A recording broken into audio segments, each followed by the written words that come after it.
Hi, good morning. நம்ம எல்லாருக்குமே செடிங்கன்னா ரொம்ப பிடிக்கும். செடிங்க வளர்க்கவும் பிடிக்கும்.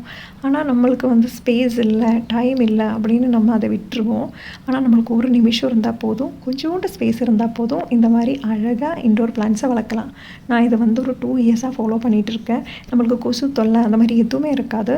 இந்த மாதிரி கிளாஸ் ஜாரில் தண்ணி எடுத்துகிட்டு இதில் ஒரு 3 to 4 ட்ராப்ஸ் உஜாலா மிக்ஸ் பண்ணால் நம்மளுக்கு இந்த ஒரு லைட் ஷேட் கிடைக்கும். இதில் நான் வைக்கிறது மோன்ஸ்டெரா பிளான்ட்டு. இதுக்கு ஸ்விஸ் சீஸ் பிளான்ட் அப்படின்னு சொல்லுவாங்க. நல்ல ஒரு ஏர் பியூரிஃபையர் இது.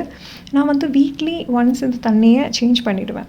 இது பார்க்குறதுக்கு ஆர்டிஃபிஷியலாகவே இருக்கும். ஆனால் ரொம்ப நம்ம மைண்டுக்கும் சரி, ஐஸுக்கும் சரி நல்லா ரிலாக்ஸிங்காக இருக்கும். நம்மளுக்கு வீட்டுக்குள்ளே என்டர் ஆகும்போதே நம்மளுக்கு ஒரு பாசிட்டிவ் மைண்டு அந்த மாதிரி வரும். இதே மெத்தடில் நான் ஃபுட் கலர்ஸ் யூஸ் பண்ணி இந்த மாதிரி மணி பிளான்ட்டும் வச்சுருக்கேன். ஃபுட் கலர்ஸ் நான் இந்த செடிங்களுக்காக மட்டுமே வாங்குவேன். ஸோ நீங்களும் இந்த மாதிரி அழகாக செடிங்களை வளர்க்கலாமே. Stay tuned.